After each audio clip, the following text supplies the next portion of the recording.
Hello, folks. Welcome back to World War II TV. And he was on the channel on June the 6th, and he's now back exactly 6 months later for a deeper dive. I already have Volume 1A of Defending Normandy. Here's my copy here. And Volume 1B is coming out on the 16th this month, so 10 days' time. So I'm looking forward to hearing more about what has been developing over the last few months. So welcome back to the channel, Niels. So good evening, sir. How are you today? I'm doing very well. Looking forward to this one. Well, you've been kind of with us since the beginning of this. I mean, you were there on the channel at the beginning of this. We knew each other when you had a ring bind of information or several ring binders information about Normandy. Now to have the first book out and the second one imminently out is wonderful to see that progression, and you have become the go-to guy when it comes to Normandy. So we'll dive in straight away, folks. So I'm going to hand over to Niels to take us through all this. But Defending Normandy, let's look at it. So over to you, sir. No, I was thinking what I'm going to do for now. Volume 1B is about to come out, and I was thinking what's smart. Last time I talked a lot about how I approach my research and some background in that, and then I focused on one particular infantry division. I thought let's do something a little different and let's connect the two books and also include a little bit of the research I've been doing for these two books, but I haven't been able to include. And just start at the beginning of German forces in Normandy, so 1940, and I'm going to take you all the way to D-Day and try to explain a little bit about what was going on so people can get a better view and better impression of what was going on, because all people look at D-Day and maybe the situation the Germans were having at that particular time, but nobody goes back much more than early 1944. And it's very interesting to go deeper, and I think it's a lot of people, this is new, and I do cover a bit of this already, of course, in the book, but I decided to take some original maps from the Germans, some other documents, and focus mainly on divisions and up. But you'll see that as we progress through the slides, and there are a lot of slides, but I hope to keep up the pace. So this is a map I already included in my first presentation 6 months ago exactly, and this is how we end up in Normandy on D-Day. So we have OB West, von Rundstedt is in command of all the forces in the west. Then you have Army Group B, which is commanded by Rommel. And then Normandy and Brittany are the responsibility of 7th Army. And then you have multiple army corps under that army, and 84th Corps responsible for Lower Normandy and the Channel Islands. And then there's a lot of divisions. So we have the 91st Air Landing Division, which I talked a lot about in the first presentation.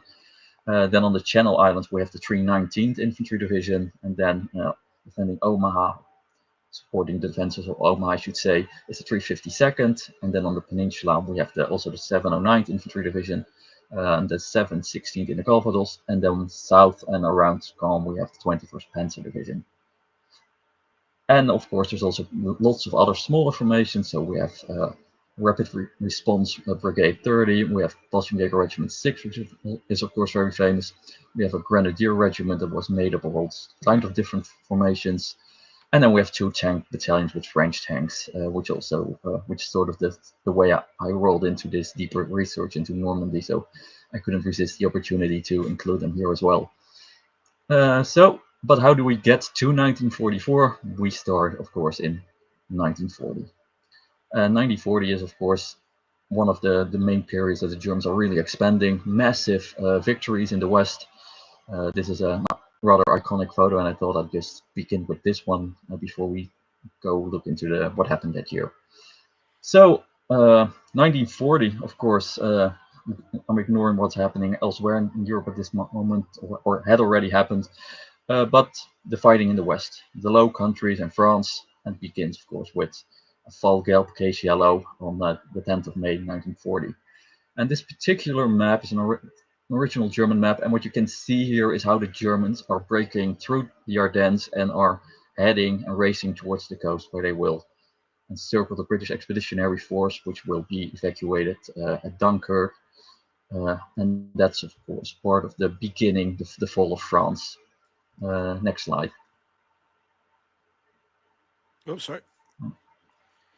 So after case yellow, you get case red. The German advanced deeper into France, and this is what you can see here. This is the 17th of June, You can see the German forces have crossed the Seine River, which is one of the main obstacles that the French are trying to resist, but also pulling back to regroup. And you can see here two German army groups. We have Army Group B in the west, Army Group A in the east, and you can see the numbers below that are different German armies that are pushing their way south. We have 4th, we have 18th, we have 6th, we have 9th, 2nd, and 12th army. So all of these are pushing south and trying to gain as much terrain as quickly as possible. And there's also fighting in the northeastern part of France, where you can see French troops being basically encircled in that particular area. And that sets the stage for, of course, the next decisions and the armistice, which is the next slide. So first of all, we go to Cherbourg, which is abandoned or basically declared an open city on the 19th of June, and it's taken by elements of the 7th Panzer Division, famous because it was commanded by Rommel, and it's supported by a mobile formation called Brigade Zenger. And these guys secure Cherbourg, I should say. You can see other elements of the 7th Panzer Division are also, again, moving deeper into France. They're in Brittany, they're here on this map, they're at Rennes. And then we can see the 1st German infantry division starting to move into lower Normandy, and that's the 216th Infantry Division. So next one. So we get on the 22nd, the armistice is signed, and it goes into action on it becomes active on the 25th. And that is a moment when the Germans start occupying the area of France that is under their control, and they are also pulling out of the areas of Vichy France that are left to the French themselves. You can still see some German forces a bit further south, but they had already progressed that far, and now they are needing to pull back. And what you can see here is how the Germans are organizing their forces, and also how they're starting to deploy certain forces on the coast. And the next slide shows that a bit clearer. So this is one of the coastal sectors. This is, of course, Normandy, lower Normandy. And you can see that infantry divisions are starting to take responsibility for coastal sectors. So on the left, we have the 216th, still supported by this mobile brigade. And then we have the 223rd on the right. And then we have also further east, we have another division, the 27th. And these are, they've reached the coast, so end of the road basically for them. And that's where they are. And this is a natural point for these particular divisions to stop. But you can still see further south all sorts of German divisions still moving through France, establishing certain lines. In this case, a line where they're trying to intercept French prisoners and stragglers to get them organized and to clear up the area. And all of this happens at this stage on the 4th Army, which you can also see here in the southern bit. So what happens? Just a quick question for you, Niels. Yeah. When you're talking about someone like Cherbourg, Ian Carr is asking, would the French have had detailed plans of their Atlantic coast fortifications the Germans would have acquired? Obviously, we talked, both of us on the channel, about the building of the Atlantic Wall later on, but was it routine for the Germans to take what French plans there already were? If they would be able to lay their hands on them, they undoubtedly would have used them. I'm not particularly, in the German records I've looked at, I did not come across French defense plans and fortifications, but a lot of these fortifications along the coast are old fortifications, so they're pretty well known where they are.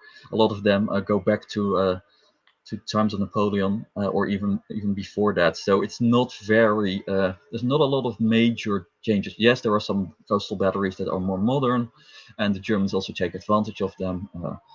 Battery Bromy, I'm saying from the top of my mind, in Cherbourg is a French fortification that the Germans later use for themselves. And that's the photo on the cover of my first book, is actually Rommel visiting those French fortifications in 1944. So right. The Germans were using whatever they could use, and they were also very quickly starting to bring up their own coastal batteries to protect, especially the harbors and other strategic important locations. So 16th of July, Hitler orders the preparations for Operation Sea Lion to start. And as you can see here, at this particular moment, in the second half of July, you can see the German forces are primarily still located in the eastern part of France, along the demarcation line with Vichy France. And there is not a whole lot going on at this particular time in Normandy. And the next slide shows that a bit better, I think. So yeah, this is Normandy at that same moment, just zoomed in on the same map. And you can see there is just 4 divisions in this area of Normandy. They're under the 6th Army, which you can see in Brittany. And the 216th Infantry Division has taken control of the Cotentin Peninsula. It has also moved onto the Channel Islands, which were taken by the Germans in early July. And you can see a few more formations coming in. So we have 2 Army Corps headquarters. We have the 9th just north of Avranches with the 211th Infantry Division, and then we have the 57th and the 223rd Infantry Division in the Calvados and east of the Orne River, and there we have the 10th Infantry of the 10th Army Corps. So that's basically this situation after France has signed the armistice. You can see the German forces are not very present in this particular area because there was no fighting at this particular time, and the German forces are basically there to hold the coast as a precaution against any attempts or distractions the British especially might try. So that's why there's German troops are on the coast, but it's not very impressive at this moment, and they're just there because it's what for them they're descent in that area and it's end of the road. So with Hitler's orders to prepare for Sea Lion, you quickly can start to see changes, and the Germans changed quite a lot in Normandy, because Normandy gets divided over 2 army groups, 2 armies, and several different army corps. So in the east, the forces fall under Army Group A and 9th Army, and in the west, it's Army Group B that's in charge with 6th Army. And the reason they do this is because even though the main idea is to advance and to attack the United Kingdom through the narrower parts of the channel and at the Pas-de-Calais area, there are ideas and plans for follow-up operations, and these will take place, for instance, with Cherbourg as a jumping-off point. So the Germans bring in another army corps, and you can see these divisions that are circled: the 12th, the 31st, the 32nd, and these particular divisions are there because these are intended to attack the United Kingdom. And the same is happening on the eastern part here of this line, dividing line. We have the 6th Mountain Division, Gebirgsjäger Division, and also the 30th Infantry Division, and various army corps headquarters. So we have the 10th, the 9th, the 2nd, and the 43rd. And these particular are covering Normandy at this particular stage, with half of them intended to cross the channel and the other ones to hold the coast, basically.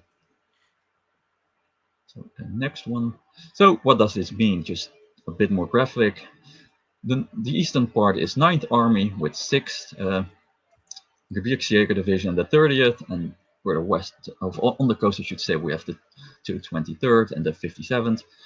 And in the south, we have 6th Army with 2nd Corps, basically, and the 216th, 31st, 32nd, and 12th Infantry Divisions. And this is also interesting, just to come back to this 6th Division of Army, because a lot of the decisions that start already being made focus on how are we going to defend the coast. And Paulus, who we all know from Stalingrad, and we will see a photo of him later, he already comes with a number of ideas on what are we going to do to defend the coast. Yes, we do not expect major British landings, but they might do raids, they might harass us. So which areas do we need to protect? And one of the things they do, what he says, is we need to protect estuaries. And this is something you can see still in 1944, that there are batteries focused around estuaries, even at a time when the Germans are mainly starting to look at regular beaches for landing operations and no longer at estuaries. But still, because in 1940, these decisions have already been made, and the batteries have already been brought up to start defending estuaries. You can see batteries like the Macy battery, but also batteries on the western part of the Veer estuary that are there to protect the estuary, even if that might no longer be the best place for them to be. So some of those things that happen in 1944 and how the fighting develops is already set by decisions taken in 1940. So yeah, let's go to the next one. Yeah, we all know how the Battle of Britain goes. Becomes very clear to the Germans rather quickly that this is not going to happen. They're not going to achieve air supremacy, which is the first thing they need to establish before even dreaming of having a chance of crossing, making a successful crossing. But that's not happening, and on the 17th of September, Hitler postpones Operation Sea Lion. And you can see that quite quickly getting an effect on the ground. You can see that that the reserves that are being gathered, especially for follow-up attacks, are being extracted. And Normandy is one of those areas where troops start being extracted. So we get the 31st we had seen, the 32nd and the 12th. They quite quickly get sent to other sectors. They bring in the 6th Infantry Division to hold part of the coast, and similar events are taking place east of this line in 9th Army sector, where the 30th is leaving, and the 6th Executive Division will also leave at some particular point. So you can see that if these plans are no longer considered practical or realistic, they start to pull out troops. A lot of troops are in need of rest, so why keep them there? Or you can group them somewhere else. But you can see the occupation of Western Europe and this area of France already decreasing in September, October, and even sometimes already late August of 1940. So in December, what does this mean?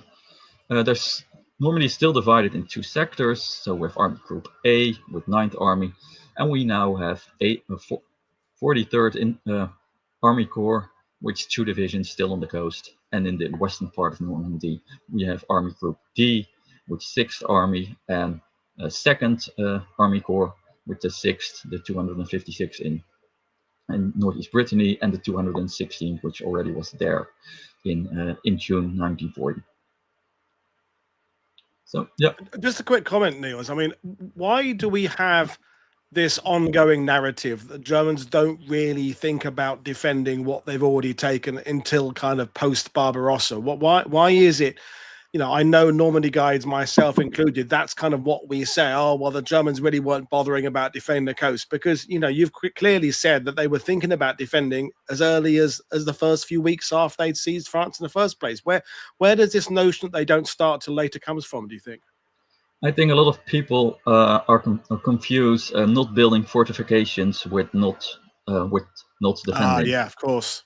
Yeah. And because what you see initially is these German divisions have troops covering the coast, but most of them are actually away from the coast, a bit inland, and more ready for mobile operations to take advantage of their mobility in their defense.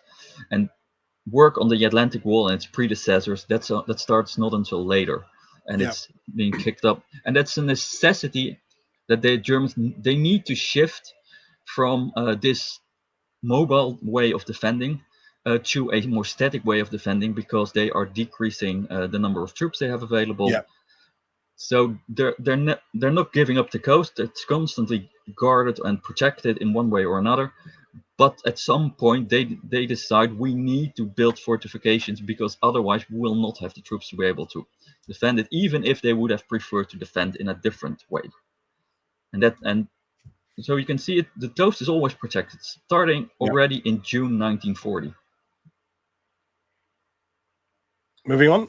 Yeah, to 1941 with Operation Barbarossa, of course, the main event there. So January 1941, not much has changed, basically. You still have the same army corps in Normandy. You still have the same divisions in Normandy, the same armies. So in the wintertime, which you can see quite often, is it pretty much stays the same as it is, and it begins to change towards spring when there's more chance of new offensives or enemy action. But winter is kind of a static period in a lot of coastal areas. Yep. Yeah. So just a timeline to give people a bit of an idea what's going on. February, we get the first forces to arrive in North Africa, and then in April, the invasion of Yugoslavia begins. But what is happening in Normandy at the same time? And what you can see here is there is a change, because now Normandy is no longer part of two army groups, no longer part of two armies, but it's transferred in its entirety to 9th Army. And all the troops in Normandy are now under 43rd Corps, even if the division themselves most of them don't change, although in this case the 25th Infantry Division has replaced one of the other divisions. And this is now how they go they start building towards Operation Barbarossa, because the Germans know they're going to do this, and they are reorganizing. And that's what they are doing by simplifying their command structure in the West, pulling out commands, pulling out formations, and trying to hide it as much as possible, as we will see on the next slide. So at this point, Niels, and we had a question from Gary August about his earlier point about the capability, the Allied capability of attacking Normandy, and obviously we're not able to in 1941. But did the Germans have awareness of that? Just because Operation Sea Lion, compared to the standards that the Allies would set for amphibious landings a couple of years later, was seemed very small. Did the Germans have enough intelligence at that military level to understand that the Allies weren't capable of striking back at that time, or are they just defending as a matter of routine because it's sound military policy to defend what you've taken? Yeah, that would be my interpretation of what's going on. You have it, you need to hold it. And you can see this also very much in the way that the Germans occupy France. What they do at this particular stage of the war is they divide all of France into small sections, and and the boundaries are not always very logical, but sometimes they just follow the departments, the original departments, and each area gets a single German division responsible for that area, which is also a way to control the situation.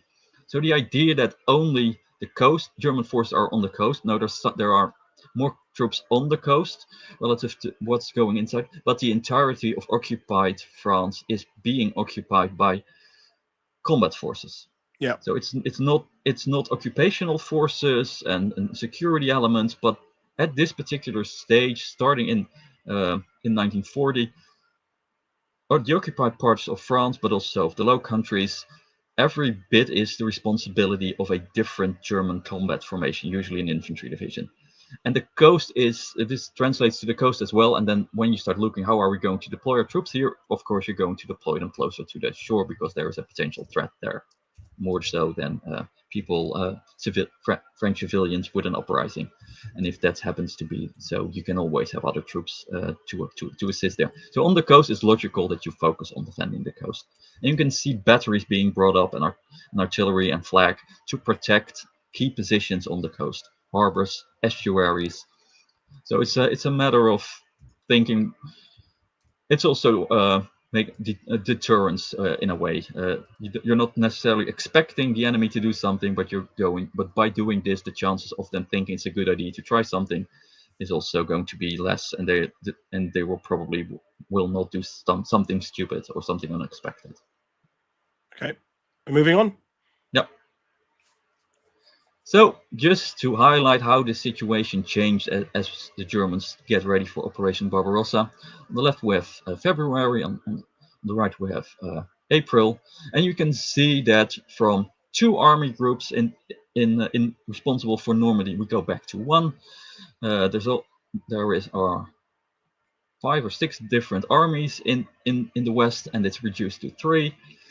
You can see the number of army corps being decreased massively. The number of infantry divisions is reduced massively. So Normandy goes to a very simple organization. You can say here, one army group, one army group headquarters of one army corps headquarters. In this case, Heereskommando 60, which is basically an army corps headquarters, but at a lower level. Right. And later this becomes the same headquarters is transformed into the 84th Army Corps, which is of course still there on D-Day. And what we can see here is how the Germans are trying to simplify the command structure in the West, how they are pulling out commands, how they are pulling out divisions in preparation for the major operation Barbarossa. Yeah. So what does this mean on the map? You can see the 60th Corps headquarters arrive. That's you in the center. But you can also see some new divisions arriving. In this case, I've highlighted the 319th. And I've highlighted the 319th because that's one of the divisions that's still in the West on the Channel Islands on D-Day and will be there until the end of the war. So this is the first division in Normandy, or in this case Channel Islands, that arrives in this particular moment of the war. So it spent many, many years in the area. What we also can see that's quite interesting is that this is now part of 15th Army, up in the upper right corner. But around Paris, we see an Army Group headquarters. And this particular is called Army Group A. And then smaller behind it, we can see a small T. And the T means that this is not it's not its actual name, because this is not Army Group A. This is Army Group D, using a cover name pretending to be A, to try to fool Allied intelligence in thinking that there's still Army Group headquarters are still here. The same forces are still here. We can also see this not on this particular map, but on others. This Army Group of this Army Corps headquarters also pretends to be another one. So everything to try to create an impression that nothing is changing in the West, while all the troops are being moved east. So that's why sometimes you get really weird details in the records, and you think, what's going on? They already left, but they're using cover names. And these they stopped using these only after Operation Barbarossa, when these no longer serve a purpose, because the enemy is already identifying where your actual headquarters are. So then we get to Operation Barbarossa, and by then we can see that a lot of things, a few more things have been changed. Now we can see it's Army Group D on the right, which it already was before, but now under its actual name. And there's also two other divisions that are worth mentioning: the 709th, which we will see in the peninsula in 1944, and the 716 makes its first appearance in Normandy. And I'm saying first appearance because it will leave at some point and then come back, but we'll see that later. And why these divisions are significant is because these break with the German tradition of having the infantry divisions with 3 regiments. These divisions are designed for, because we know D-Day, we think these are static divisions. But at this particular stage, these are occupational divisions. That's where they're built for. And that still means they're very weak. They only have 2 infantry regiments. They have very little artillery. But they already start making a presence in the West. And this is also an illustration of how manpower is being reduced in the West by using a division with only 2 regiments and 6 infantry battalions, rather than other divisions, regular infantry divisions like the 83rd, that's a new arrival here, which has 3 infantry regiments, each with 3 infantry battalions. So we can see all sorts of things starting to change. We also see the 216th Infantry Division is still here in Normandy at the time. It has been taken from the Cotentin Peninsula, where it had been since June, as we have seen, and it's being brought back up to a state in which it can participate in more offensive operations. So it's being retrained, reactivated, new troops being prepared again to forget all the defensive posture they had been having, and now they need to shift back into being an offensive formation. So we can see now that this is the largest area the 60th Corps, as I will call it for now, has. At this stage, it still has the area all the way towards the Seine. But on the next slide, you'll see that will change. Because later that year, the eastern part of Normandy gets sent to a different army corps, and 60th Corps, later 84th Corps, becomes responsible for this area of Normandy. And the eastern boundary of this, we can see on this map, basically runs along the Dives River, and that stays more or less the same all the way up to D-Day. So you can see how now this is starting to get a fixed form, a fixed size, still with a number of complications people need to address, and the Germans try to deal with, because and we'll see some of them later. And we also now see that the 319th Infantry Division has been moved to the Channel Islands, and no longer is on the mainland. And we can also see now that how the area is divided, and the 216th is still here, but it's about to leave for another sector. Okay. And next Just one. a quick question for you about the Channel Islands. We've got Nick over in Guernsey watching, but the question comes from Grant. Why does Niels think that so many troops were maintained on the Channel Islands rather than redeployed elsewhere by the Axis? I mean, this all comes into the fact that eventually so much concrete was poured on the Channel Islands. But is there anything in the archives about that suggests why they're really keen on hanging on to and putting so many people in the Channel Islands? One word: Hitler. Hitler. I thought that was going to be it. Yeah. Hubris and pride. Yeah. Yeah. Well, yeah. You can see that even before the Atlantic Wall starts, and even the predecessors, which Hitler called the New West Wall, the West Wall, the German term for the Siegfried Line, even before those plans, Hitler starts looking at reinforcing certain areas, and I believe they're Norway, the Netherlands, and the Channel Islands. These get particular attention, and in a way, this is a combination of British raids on certain locations in response to that. But ultimately, if you don't find that important, you're not going to do that. So Hitler decides this is important. And you can see that in the fortification program they start for the Channel Islands that exists for a significant part outside of the New West Wall plans, the Atlantic Wall plans. The Channel Islands from the beginning have a special position with a lot of attention, arguably much more than they deserve, but that's what's going on. So I wouldn't look for too much logic in that.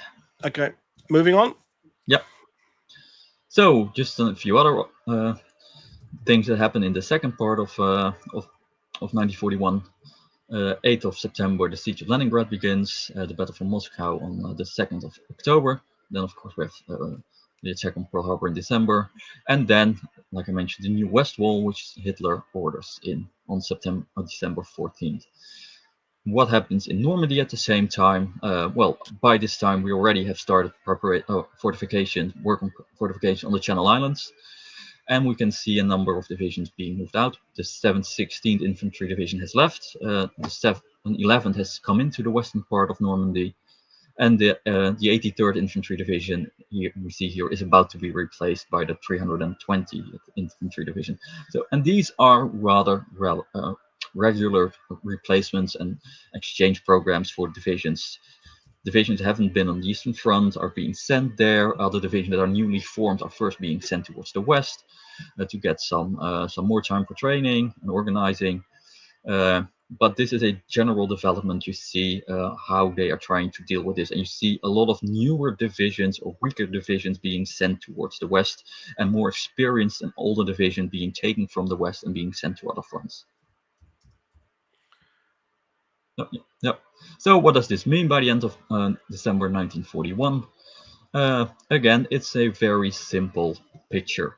We still have Army Group D, OB West, 15th Army, 60th Corps, and we have basically 3 or 4 infantry divisions, 1 plus 1, the 83rd that's about to leave.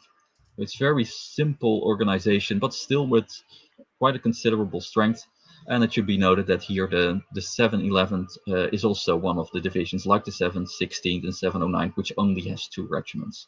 The other divisions we see here are with the same Army Corps, still having 3 infantry regiments. Next one. So 1942, the Germans continue their advance not on Moscow but into the Caucasus, which also opens up a whole lot of other possibilities and threats to them, but we'll talk about them as we go along. So another major development is, of course, that with the United States in the war, the Germans changed their U-boat warfare with Operation Paukenschlag, Drumbeat. And in Normandy, we can also see a number of changes starting to happen. What should be noted is that starting in the autumn already of 1941, troops in the West are being forced to give up equipment and troops to help deal with the losses on the Eastern Front. So that can mean moving out entire divisions, but it can also mean that you have to give up your good German artillery and you get older guns, either German or captured guns in return.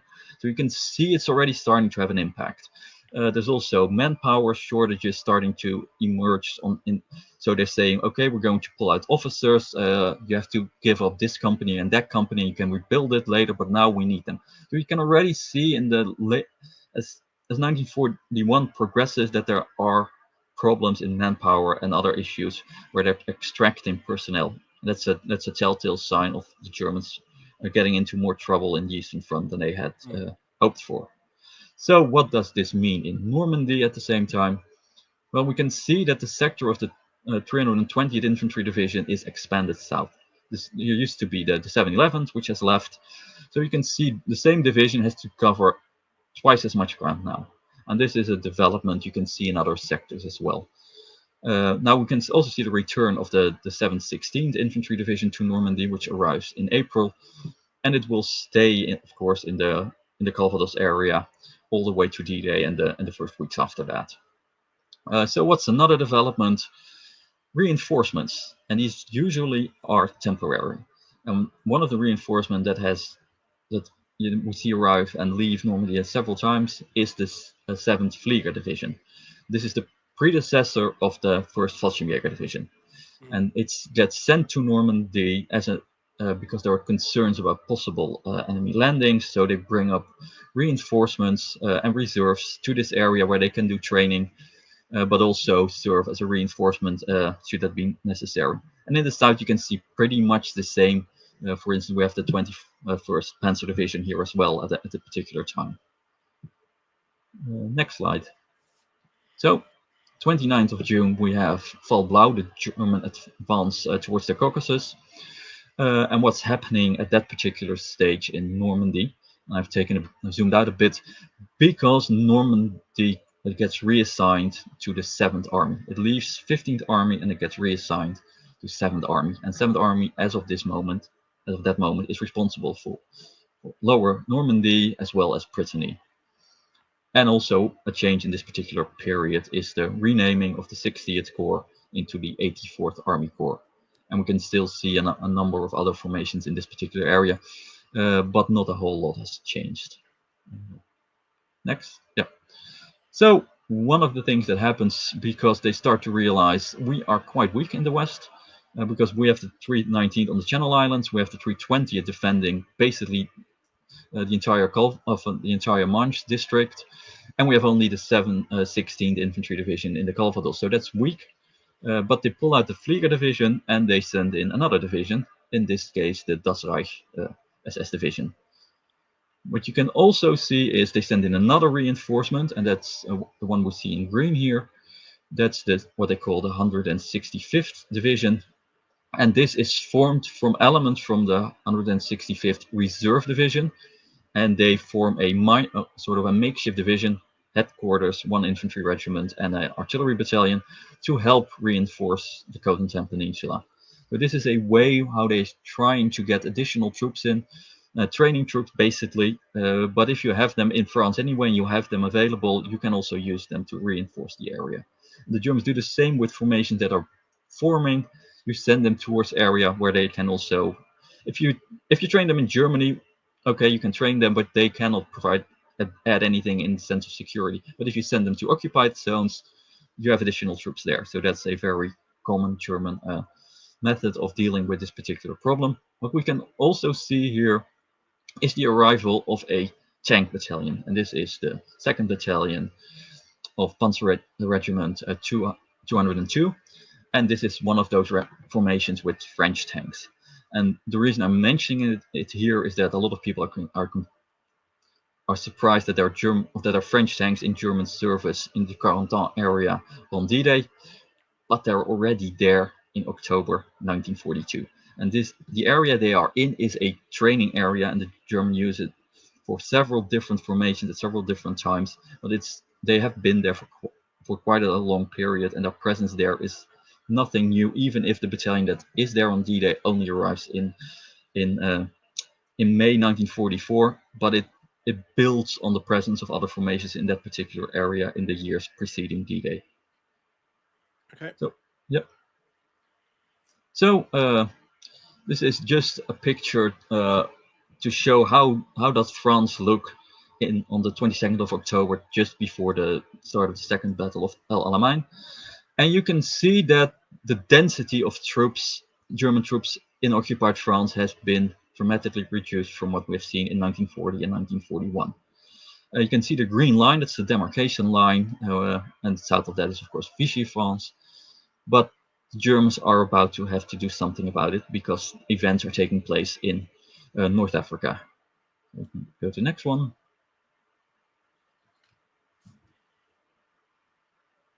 Yep. So on the 8th of November, Operation Torch begins, and for the Germans in France and in the West and in Berlin, this is a major concern, and they're not convinced what Vichy government is going to do. So they start assembling troops along the demarcation line. You can see them here at several areas, and these are intended to strike into Vichy France and occupy the area. And this starts 2 days later on the 10th of November and ends on the 27th of November with the French scuttling their fleet at Toulon, which is the next slide. What you can see here is how France looks on the 23rd of December. You can see German troops having moved into Vichy France. You can see them spread out in different areas, especially on the southern coast. And in the east of this particular area, you can also see Italian troops that have moved into southeastern France. So this is how the troops in the West are directly influenced by events taking place in North Africa. We can go to the next one. So while this is going on, there's some changes in Normandy again. And what we can see here is a different panzer battalion arrives. One leaves, one arrives.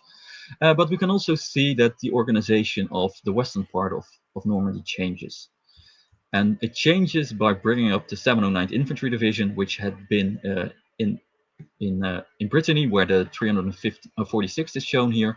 And that one is that the 709th is moved towards the peninsula, which it will take over. And the 320th it's circled here, but it will leave. And the 709th is brought up to relieve it. We can also see that now this particular division, the 165th, is being moved towards the west coast of the peninsula, where it will be responsible for that area, while the 709 takes over the main area of importance. That's the area of Cherbourg on the eastern coast. So that's what's going on in this particular area. And what you need to start to realize is what this means, because the 320th is going to leave, which leaves the 709th with 2 infantry regiments. The 716th infantry division is there, also with 2 infantry regiments. So what you get on the mainland of Normandy at this particular stage is just 4 infantry regiments plus the infantry regiment from this training formation, this makeshift division. So you're down to 5 infantry regiments for a rather large area. And the troops on the Channel Islands, of course, are on the Channel Islands and they're not going anywhere. Okay. So the next Just one. a quick question from Gary Giamaro saying, can you comment on German reaction to British deception operations just prior to Torch, which pretended to be preparing for a cross-channel invasion at that time? You see at various points, I don't have a list in my head, different dates, but that the Germans are concerned about possible imminent Allied operations against the western coast of Europe. And at several times they respond to that by bringing in reinforcements. So they can bring in the Flieger division, they can bring in one of those SS divisions, a Panzer divisions, and they bring them basically to the base of Normandy usually, and at the heart of Brittany, and that's where they bring in additional forces. That's where the main, they're not bringing in additional divisions to the coast at this particular stage, but they are bringing up reinforcements, and they're usually instructed, be ready to to attack to the north, to the west, to the east, to the south. You are a reserve and you can be used anywhere. So that's usually how the Germans respond. Linking that to particular Allied deception attempts, that's very difficult because a lot of the German intelligence records are hard to find. And the level I'm studying usually is Western Europe, where a lot of this information is being directed from analysis in Berlin, to put it as simple as I can. So what I'm studying usually doesn't give the reason why decisions are being made on that level, but there you can see what's happening, and sometimes you get an explanation. We expect, or there is a chance of an imminent attack, so we are moving in troops. But what that's based on, you never get that information because that's not relevant at this particular level of command. Okay, thanks. Moving on. So the end of December 1942, we get another view that's quite simple. It shows how simple the situation is. We have Army Group D, OB West, von Rundstedt still in command of the entire western area. Then we're 7th Army, and we have 84th Army Corps, which has basically two divisions on the mainland, one on the Channel Islands, and a division that's about to leave. And this I should say, this training division that's been formed into a sort of makeshift division. So the presence in Normandy at this stage is quite limited. You can also see Army Group Velber being formed, which is a response to the occupation of southern France. Right. So 1943, a year of a lot of changes and loss of initiative by the Germans. But of course, as we have seen, a lot of things already have started to go south in 1942. And in that sense, 1943 is an attempt of the Germans to try to regain control. And as we all know, that's not a major success in pretty much any theater. And they have setbacks anywhere. The Atlantic, in North Africa, Italy, Eastern Front. Oh, it's not going well. But what does that mean for Normandy? So the year starts with a major German defeat at Stalingrad. Here we see Paulus surrendering. And at this particular stage, not a lot has changed in Normandy, but what we can see here is a new battalion arriving in Normandy, in Normandy, Panzer Battalion, which is the one I've highlighted here, or it's been renamed. Sorry, I think it's been renamed, but it's the same one. But it's still, there's not a whole lot going on. You can see still 3 regiments on the Channel Islands and these 2 weak divisions plus this makeshift division still on the mainland of Normandy. So the next one, and this is one of the absolute low points in the strength of German troops in Normandy. It's March 1943. You can see there are setbacks in other theaters, and by now there is almost nothing left in Normandy. So we have the 709th with 2 regiments, we have the 716 with 2 regiments. The Panzer Battalion is still there, but this makeshift division has left, and we have the division on the Channel Islands. But some things are going to change soon, and that is related to Stalingrad. Okay. While you're mentioning the low point there, we had a question from Great Dominion earlier saying, question for later, can Niels identify the precise month or months in the 40 to 44 period which represent the low water mark of German army presence in Normandy, and what were the cause of the latter was? So are you saying that February 43 was probably the lowest point? Yes, I would say that. And I think it's a combination that the actual threat at this particular point against Western Europe is still quite limited. Well, it's going very wrong in a lot of other sectors. So troops are being sent to other sectors. There is nothing left that's needed in Normandy, and also there's not enough available to say, well, just as a precaution, we're going to send troops there. So you're never going to find a report that says, because of this and this reason, we are taking troops from Normandy and we're keeping them as weak as we possibly can. But you can, if you look at the maps, you can see this development and you combine it with what's going on at other fronts, it becomes quite clear what is going on. Yeah. And just another quick question from Peter O'Connor saying, between signals, intel, aerial reconnaissance, and the French resistance, how well informed were the Allies of German strength in Normandy? But I'm going to reword it to, are the Allies keeping up to date with the changes that you've been referencing as you've been going through this presentation? I mean, are the Allies kind of a couple of weeks behind understanding, or does their knowledge build up as their tech gets better, as you get more aerial photos as we get to sort of 44? It's a good question, and to answer that question, I would have to look deeper into these particular years in Allied records, and I've looked at 1944 to see what they're thinking around D-Day, but I've not focused enough on that particular side of Allied intelligence in the years before that. So I can't really answer that. In general, I can say that there is a tendency of the Allies to over-rely on ultra. Yeah. And the over-reliance on ultra is one of the reasons they miss that the 352nd has moved troops towards the coast before D-Day, because they do that already in mid-March 1944. There's some indications there, and some people afterwards say, no, we knew about that. But if you look at the records, it's all phrased in a way that it's pretty clear that they didn't know. No, they might have an idea of, yeah, quite possible, but nobody is saying this is what's happening. And you can see that quite a lot. You can also see that they there's at some point you see Allied map around the time of the invasion. They think that the 245th Infantry Division is in Normandy, right? And they base that on probably a German typo in a report translated and intercepted by Ultra. They mention that particular number, and they actually mean 243rd instead of 245th. And those are things that for me indicate that they have an idea, but the picture isn't complete enough, and they rely very much on the information they're getting, and whether or not that information is complete enough is something they have trouble assessing.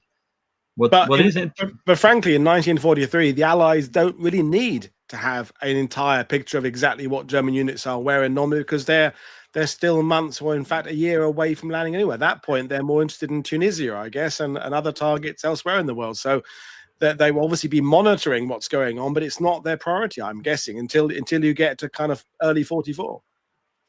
Yeah, that's probably true. I mean, there were always contingency plans for the Allies in case for some reason the Germans would collapse completely. So we need to do something. But by then the question is, of course, how much do you need to know if the Germans are collapsing? Yeah. So I do think it's probably true that the level of Allied intelligence about Western Europe at that particular stage wasn't their main priority. Yeah. You need to know what general developments are, because if you're going to plan, you need to know what are the Germans up to, what are the trends. But there's also other forms of intelligence you can do. If you can study manpower developments, if you can tank production, weapons production, that might be information that's far more important at that particular moment for your own planning than knowing exactly which battalions or which divisions are exactly where in Normandy. Yeah, brilliant. Are we moving on? Yep. So then we get to March 1943, and things become a bit more interesting. You can see additional troops now arriving in Normandy. One of this is the Schnelle Brigade 30. It's still called different. It's basically a bicycle infantry training regiment. It's actually brigade because it has more than 3 battalions, but 2 are in another sector. So effectively, it's an additional regiment. And this one is still there, of course, on D-Day, and also attached towards the Calvados on D-Day. But these are sent in to provide some additional troops. And again, we see training troops being used to fill gaps where regular German forces are not available. More interesting, I would say, in this particular case, is this red square in the center, and that's the 389th Infantry Division. And you can see it's not a full divisional flag. It's open because it's being rebuilt. And why is it being rebuilt? It's because it's one of the Stalingrad divisions, and the next slide goes into that. Yep. So, with the destruction of Stalingrad, you of course have a lot of wounded men from those particular divisions that had been evacuated in time. You have headquarters staffs that have been able to escape, or people from those staff that have been wounded. And the Germans decide, we are going to rebuild these divisions. That's also a matter of pride. We're saying, well, we lost these divisions, but we're going to rebuild them. It's propaganda. And a lot of these get rebuilt in the 7th Army sector. And we can see those divisions here. So we get the 76th, the 94th, the 113th, the 305th, the 371st, the 389th. and also the 16th Panzer Division, and a bit further to the east we have the 24th Panzer Division. So these divisions, mere shadow of themselves, to get reinforcements, these are starting to be rebuilt in this area of France. And this is a major development. But for Normandy, as you can see, this only involves one particular division. Also because it's compared to the rest of the area of 7th Army, this is of course a rather small area. You can also see at this particular stage that certain divisions that had been destroyed there, that are not being rebuilt in Normandy, send a regiment to Normandy as an additional reinforcement. So behind Utah Beach, there's a number of regiments at particular times to help reinforce that area, because it's realized the defenses here are quite weak. It's still a threatened area, but we don't have enough forces to send in a new division. So what are we going to do? We're taking a regiment from a division that's being formed elsewhere, and we are going to form that particular regiment in this area where it can contribute something to the coastal defenses. So that's what's going on, and you can see it here. The situation is quite simple. You could say we still have 84th Army Corps with the 319th and those two static divisions, the 709th and the 716th. 319 by this point is also static, becoming static. But on the 7th Army, you can see all these Stalingrad divisions being listed directly under that army command, and they are starting to be built as quickly as possible. And if you look a bit further south, in the southwest corner of this picture, we have the 346th and the 343rd, and both of those are listed as Bodenständig, static divisions. And this is also a development you can see quite a lot. Divisions start being transformed into static divisions because the Germans realize we're short of manpower, we're short of transportation. We are going to come up with forces that we are going to station permanently on the coast. And this also has an advantage, because if you dedicate troops for that, they can prepare for that, but also you don't have to rotate them out. You can keep them there. Because one of the major German concerns is, if we are going to, especially in Brittany with all the U-boat bases, how are we going to defend these if we constantly going to change and rotate the infantry divisions holding those areas? And in one way they try to deal with that problem is by creating static divisions, but also by creating fortress cadre troops, which are there permanently. You can also see how the word static by the Germans is being used, not in the sense of immobile, but in the sense of sector bound. So if people speak about static divisions and static troops and static commands, these are sector bound. You even have static weapons, so you can have a static tank. Doesn't mean it's not, can still drive around without any problem, but it's sector bound. That's why it's called static.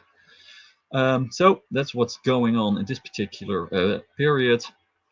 And the 389th Infantry Division is one of those divisions that's going to have an impact later in the fighting in Normandy, because it's the foundation of another division.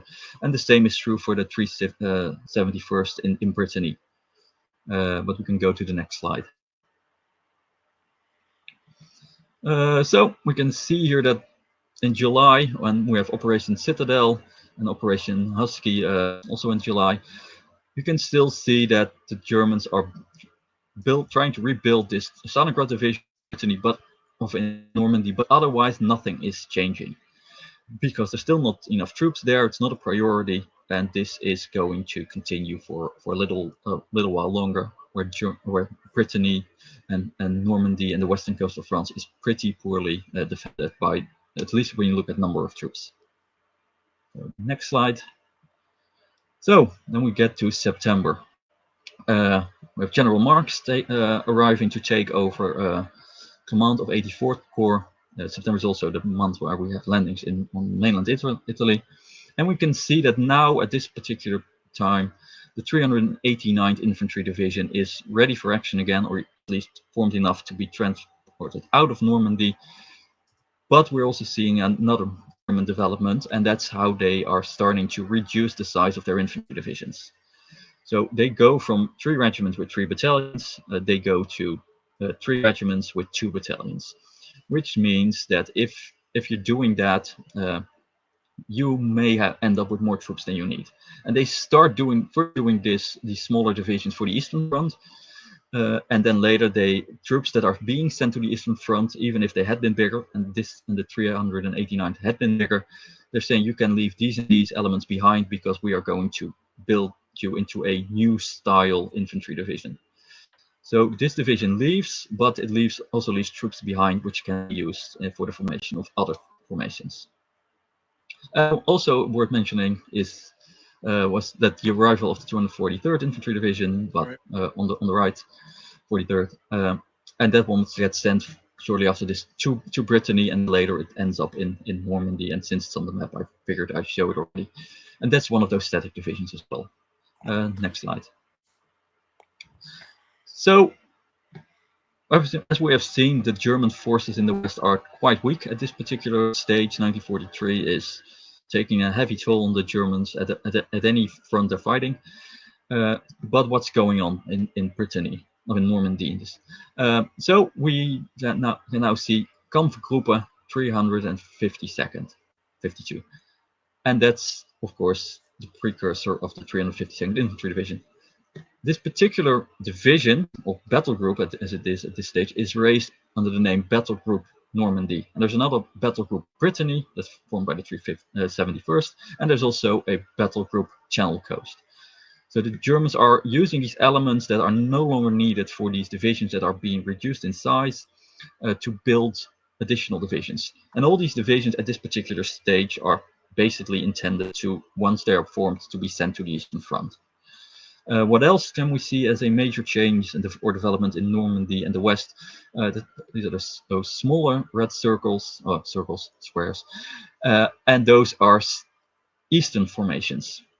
And in the autumn of 1943, the Germans decide we are going to send these to the Western Front because there are people who no longer trust them on the Eastern Front. Whether or not that's completely justified or not is another matter, but massive amounts of these formations are being sent towards the West, and a lot of them end up in the 7th Army sector, including quite a few in Normandy, and I've just shown 3 here, and there's another one also in this more or less to the left of the center here, but that one was a practice formation that had already been sent there earlier in 1943, and they said, well, it's doing quite well here, so we can use more of them.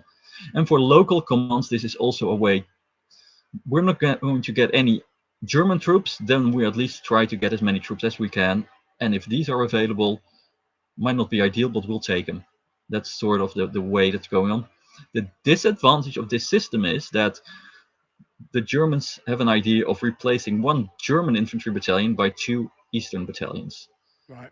So you're not necessarily, so a lot of divisions have to give up a good German battalion and for the Eastern Front or other front, and they are being given these particular Eastern battalions instead, usually armed with Russian weaponry. Level of training varies, morale varies. So that's, yes, you get more troops in number, but the question is, are you really improving? And that's also one of the things von Rundstedt in late October 1943 addresses. He sends a very long report to Hitler, and he says the forces in the West are just incapable of defending against an Allied invasion, and we need to do something. And if we don't, even if our troops do exactly what we may expect German troops to perform, we're not going to stop an Allied invasion, and we need to address this. And how does Hitler respond? He responds with Führer Directive 51, and that sets a lot of the developments in motions that gets us to where we end up basically in June 1944.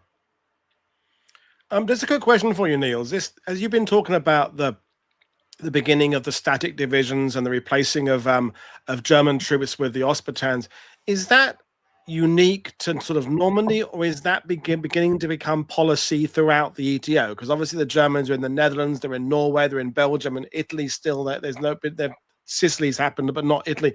Have they got a blanket response to defending the whole of the ETO, or is it rate changing kind of region by region?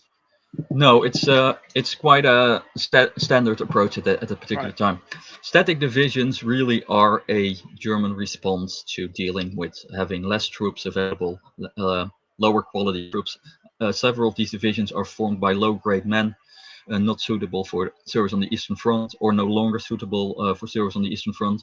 There is an exchange program where they take out older men from the Eastern Front and replace them for young, fitter men from the Western Front. People with severe frostbite get sent to the Western Front. So they're trying to get the best troops to the fronts, and the Western Front. The troop quality decreases. A lot of very young people start to come in, teenagers, mostly 18, 19-year-olds are being moved in. So that's the way they're trying to deal with this particular problem. There's also they're starting to use polls, People's List 3. People they realize they're pretty much polls, but we have reasons to try and use them. So you can see those starting to move in combination with the static divisions and these Eastern battalions. That's pretty much a standard combined approach for the entire ET Western area of OB West sector on how to deal with these particular problems. So you can, right. And it's a bit stronger. The number of Eastern troops in the 7th Army sector, and there's several potential reasons for that, but it's not something you can really see. There are also some factors that make it easier, because we have a training camp there that starts being used for Eastern troops. So it starts to become a focal point, and largest group of Eastern troops is in fact in Normandy, or I should say 7th Army sector on D-Day. And that's a development, but you can see the sectors as well. We have the Indian troops being further south. We have other troops in other sectors, some being used inland in mainland France in a security role. But a lot of these troops are being brought into the West to help the German manpower crisis that's going on, and just to have at least troops, people who carry weapons, and how they will perform. We have General von Schlieben, who said it's rather difficult to expect much from Russians fighting in France for Germany against Americans, and that's always a concern. And to what extent that's true, we should do a presentation. The next book will probably be very much focused on Eastern troops in Normandy. We can address that, and it's a fascinating topic, and there's a lot of them, really a lot of them in Normandy and during the fighting. Well, I'm looking forward to that then. Right, moving on. 44. Here we go. So, home straight now. Yeah, we're almost there. So 1944, of course, what we see here, the beach obstacles, they weren't there before Rommel. They're really a Rommel invention. He wants to increase the defenses. He knows that we have a limited amount of concrete and weapons, so we need to do something else. So he basically, yes, there are obstacles in other ways, but they're mainly part of also coastal defense in general, also against the tides and things like that. But these obstacles, these massive roads, that's typical. That's really a Rommel development. So that's why I decided to include this photo. Next slide. So here he is, Rommel. So Hitler Directive 51 prioritizes the defenses in the West, and among the things that changed after that is Rommel. He gets appointed to first inspector of the defenses in the West, but also being given responsible to prepare the German response for Allied landings in the West. That creates a bit of a complicated situation, because he's operated in the same area as von Rundstedt, but he is subordinated directly to Hitler. And they decide, we are going to simplify this command structure. So we put Rommel in charge of Army Group B, which is, of course, northern France, Belgium, and the Netherlands.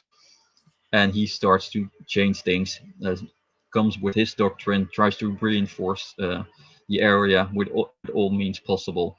And what we can see in Normandy is an early development in January, is they bring up the 243rd Infantry Division from Brittany. They were first thinking, we're going to do that when there is an Allied invasion, but then they start to realize, well, if there's an Allied invasion, it's going to take too long. So we're already going to send this extra division into Normandy in early 1944. Another interesting development is here in Brittany, where headquarters of involved with Osttruppen are given responsibility for a coastal sector with quite a few Osttruppen formations in that particular area. The command is German, of course, but this is a problem area. And you can still see that this area here is, there was a division that's been extracted there. So this area of Brittany, but also the lower part of Normandy, west coast, is for a very long time a problem area. And they don't. This again illustrates how Germany does not have the troops to occupy and defend that area properly. And this area they kind of neglect because they consider the threat to this area limited compared to other sectors. But it does illustrate that there's just not enough troops to go around. Yeah, and the 352nd Infantry Division at this particular stage is still a battle group that's forming inland, although it looks a bit on the coast here, but it's not actually there. Right. So, what else happens in early 1944? On the left, we can now see the 352nd Division having developed into a full division. It's in red because it has its army reserve, and on the right we have a new division being formed, the 77th Infantry Division. This is a 25th Wave Division. That's two regiments with 3 battalions, so another configuration. And another way the Germans are reducing their need for weaponry, because these are very weak in artillery because they only have to support 2 regiments instead of 1.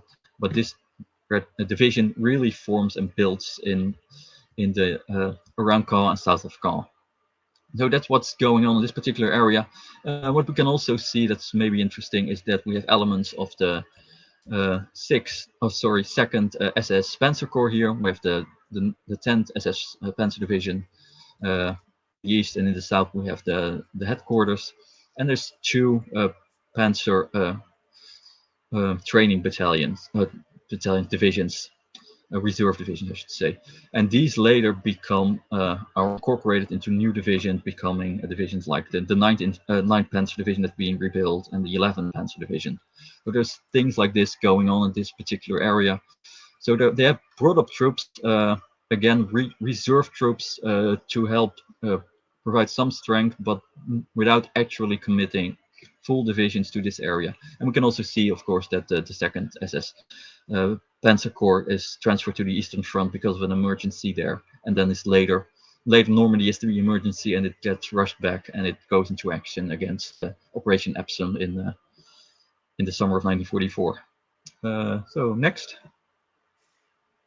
So then we get to March and April, and as I've mentioned before, the 352nd Infantry Division moves towards to the coast in mid-March. It commits 1 regiment behind the northern coast of the Calvados, spread out. So it's not like there's a regiment behind Omaha Beach. There's the 1 battalion of the division there. The other one is in where the British forces attack, and there is another regiment in the Veer estuary, and 1 is inland as an Army Corps reserve. So what else changes in this particular period? You can see that the western coast of Manche is now again under control of the 84th Army Corps. And this is possible because the Germans create a makeshift infantry regiment, again using security troops, using eastern troops, and these take over this particular western part of Normandy.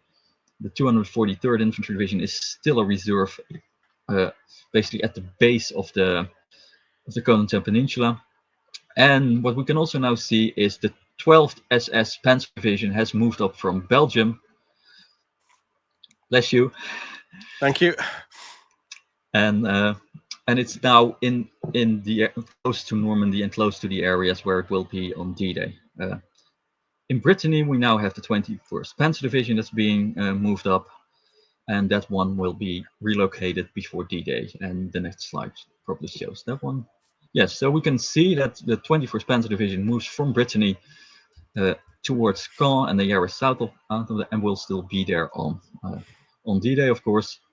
And the 77th Infantry Division, which I spent quite a lot of my first book on, is now sent to Brittany and is defending the coast in that particular sector. But there's a lot of more developments going on in May 1944. So one of them is the arrival of the 2nd Fallschirmjäger Corps, and here we see with the train symbol. We see the 5th Fallschirmjäger division starting to arrive. It's in poor condition, it needs a lot of training, and it will perform quite poorly. Most of the regiments will perform quite poorly during the fighting in Normandy, but of course we have the 15th Regiment that does an excellent job there. And further west, this Army Corps, Fallschirm Corps, brings in the 3rd, and later also the 2nd Fallschirmjäger Division and its headquarters and other headquarters elements. So that's how you can start to see, even as late as May, you can see troops arriving and these reinforcements being sent into Normandy, because it becomes more and more clear that the invasion is coming, and Hitler is looking at Normandy and he's thinking, we need to do something about Normandy. And it's on his initiative primarily that additional troops are being directed towards Normandy. So the next slide. So what we get on May the 15th, we have the 84th Army Corps, and it has 3 divisions at that particular time, or 4 divisions on the mainland, 1 on the Channel Islands, but also in its area is the 91st Air Landing Division, which is in its sector, but is Army Reserve, and we have an Army Group B Reserve in the form of the 21st Panzer Division. And those are the divisions that are at that particular moment in Normandy and will be there on D-Day to meet the Allies. Next.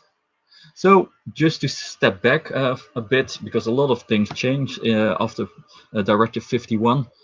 So this is what we have in at the time of Directive 51. So to summarize, 2 divisions on the mainland of Normandy. We have the 352nd forming, and we have the division on the Channel Islands. And in Brittany, you can see the red brownish thing. That's all Eastern troops.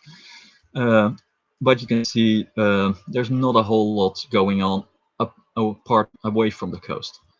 And if you look at the next slide, that has changed quite dramatically. So you can see that by D-Day, late May, you can see we now have the 21st Panzer Division in Normandy. We have the 12th SS. South of it is the Panzerleer Division, and the sort of kind of shape at the bottom of the map is the 17th Panzer Grenadier Division. So there's also mobile reinforcements being gathered in Western Europe and around Normandy and around the area of 7th Army. You can also see that Brittany is reinforced by these elements of the 2nd Fallschirm Corps, and also you have the 353rd 53rd Infantry Division also in Brittany. So you can see a lot of troops have been moved into Normandy, and Brittany will be the primary source of reinforcements for the German forces in facing the Americans in Normandy, especially in the first 2 months of the invasion. So that's how the organization of the troops in 7th Army sector changed quite dramatically from a low point we have seen in the spring of 1943 and starting to develop into a far more formidable situation towards D-Day. A few more slides. So we have seen these formations. The 91st Air Landing Division moves into the center of the peninsula, which in turn allows the 243rd Infantry Division to take over the west coast. This relieves the 709th Infantry Division and allows it to focus just on Cherbourg and the eastern coast. And just because I spent a lot of time studying them, I've also shown the 2 French tank battalions here. And this is basically the organization, plus all sorts of artillery formation, the coastal artillery, which I won't go into today, and Eastern troops that have also arrived in Normandy. And this is pretty much the situation. And if we go to the last slide, I think that this is what we have on the day before the invasion. If you would zoom in on all these maps and start looking at what's there, you can see the individual regiments and battalions, and you can see that this is quite a lot of German forces are there.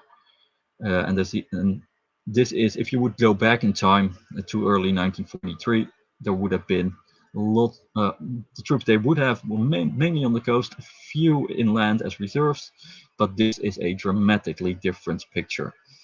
And it's very busy, and we end up with 5 infantry divisions at this stage and a panzer division in the area, plus all sorts of support formations.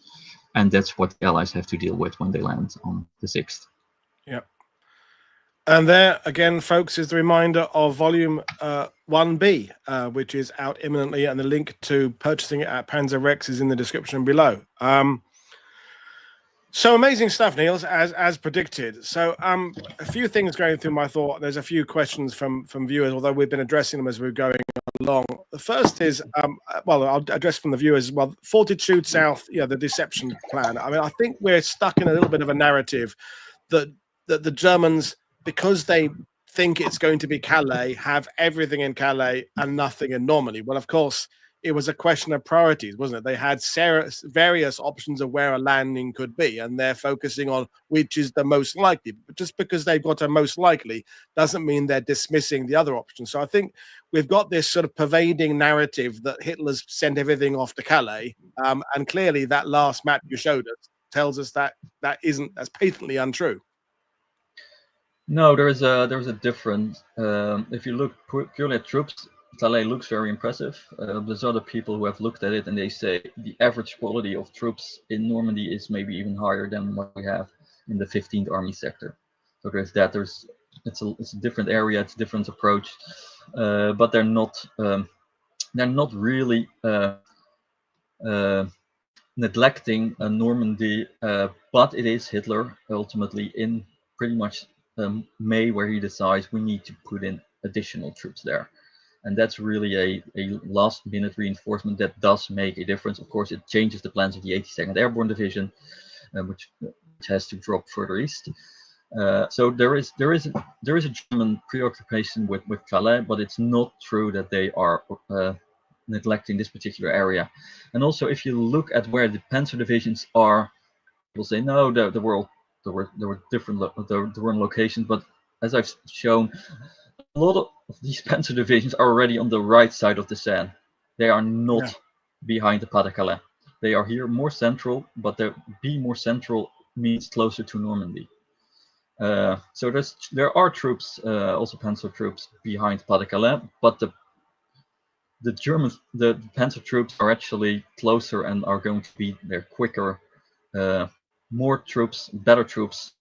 Combat-ready divisions are closer to Normandy than they are to the Pas de Calais, and you can say that's a coincidence because the way they're divided, and there's a point in that. But you can also, when you start thinking, how are we going to defend this? Maybe we can do a little bit less if we have these formations behind us, and we can commit them quite easily into this particular sector. And I think we're just stuck in this binary understanding of the words. We've talked about this before, going back years, Niels, you and me and Sean and others, is that there are a lot of people that think that static must mean shit, mobile must mean brilliant, German troops must be brilliant, foreign troops must be crap, and these statements are always so nuanced. I mean, there's so much more to it than just these labels that we've given them over the years. As you said, they're static, meaning committed to a sector, as opposed to old men stuck in bunkers they never leave. So I think we're burdened with this language we've been using for the last 80 years that isn't particularly helpful in this. But in terms of what your work is, Terry Down is asking, these movement orders you've been talking about, is much of this from the OKW or OKH war diaries? I mean, I know you did in the last show, but you use multiple sources to back your stuff up. Do you want to remind us what sort of level of documentation you've been going through? Yeah, the direct I'm going through basically the majority is either division level, but it goes all the way up to OKW. And it depends a bit on what do you need. What's a great level to start? And for me, is always army level, because you at that level you get information coming from higher levels, army group and OKH, OKW gets there, and that's translated and forwarded to the army corps. So that's a great level. But I'm looking at all these particular levels. If I would have used this, what I used here are basically very high-level maps. These are used by OKH, OKW, but I could also have thrown in maps from 84th Army Corps itself. And if I would have done that, you would have seen much more detail. You can see the individual battalions moving in, sometimes even companies moving in. All sorts of details are there. And for today, that's just they're not relevant. So I decided to stick with these higher level maps. And every time you have a question or you want to look into something, it's always you're trying. By now, I have a fairly decent impression of what material is out there, but you adjust your research materials to the subject and the question you have, and you will see, okay, in this case I need this. And if you very often, especially in 1940, when you start looking into that, you run into a brick wall because the record's gone. So then you need to go up or you need to go down, and you work around the problem, and that's how you get to the best possible answers. And it's a lot of different records you can use. You can go to the archives or what's been digitized. You can look through microfilms. There's a massive amount of information, and a lot of it for me is learning what's out there and what kind of materials can you expect, and what if you have a particular question, what kind of source do you need to find an answer to that. And you don't always know that, and you find it as you go along, and sometimes you stumble on things you never expected. So that's also the unexpected surprises that you find, and they can be brilliant, and sometimes it's very frustrating because it sends you down another rabbit hole you need to clear before you finally get to it. And sometimes I've spent for the first book I spent 3 months on what turned out to be one paragraph. So that's how research goes, and that's just, and it will come in handy maybe at some other point, but that's just how it goes. You can't predict it, but you need to look as wide as possible. And for me, it is very much avoiding what has been written by others. I go back to the sources because a lot of things that we talk about today and how we assess things are things that have been said by either German officers trying to show that they weren't the reason they lost in Normandy, or they weren't the reason they lost the war, but also Allied authors that didn't have the information and just interpreted, connected the dots when they shouldn't have. And there's a lot of things that we now think we know about the Germans in Normandy and in the West that's not actually based on research and on records. So it's not actual fact. It's factual. It's not factual. So that's what I'm trying to. Why I'm trying to write these books with a lot of endnotes, maybe too many for some people, but it's there because people can check where does this come from. You will see that I'm not using a lot of other books, primarily because I go back to these sources and I build up my case from scratch. Because that's, for me, is the only way to avoid these things. Like you said, all German troops, all static troops are poor. They're all old, or they're all foreign. So many percentages of the Germans in Normandy was foreign, and then you look at the records, Allied records, looking actually at prisoners, and then you get a very different picture. So there's always these sweeping statements. They're interesting, and usually they have a core of truth in them. But when you have them, you always need to know, where does this come from? Can I find more? And then you go from there. So don't just accept that because someone has written something in the 1950s that's true, or that people, a lot of things are just being repeated. But just look at what is this information this author some years ago writes, where does he bases it on, and go back and back and back. And then sometimes you find it's just half a sentence from an author who didn't know what he was talking about, but it's still being repeated.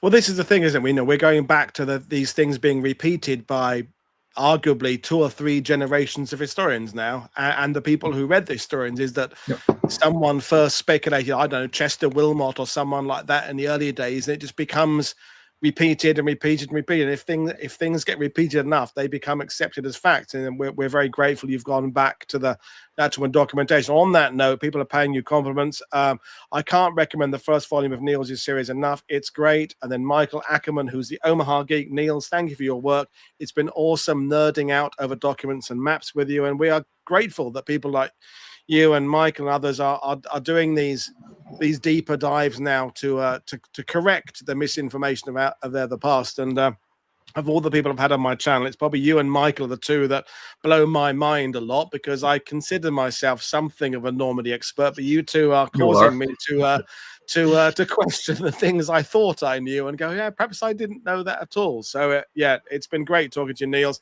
So folks, you know what to do. There's my first volume 1B, 1A there. I will get my 1B at some point, but folks, it's been brilliant. We'll invite Niels back to expand on some. We had a question about the moving of the American airborne drop zones from Grad and others. I am planning a show probably with James Fenelon next year about why the American drop zones were chosen in Normandy and how they were moved about a bit. So that's something I am planning for the future as a reaction to what Niels has done today. But right now, I'm going to leave things there. So, folks, I will see you on Sunday. We've got a Burma panel.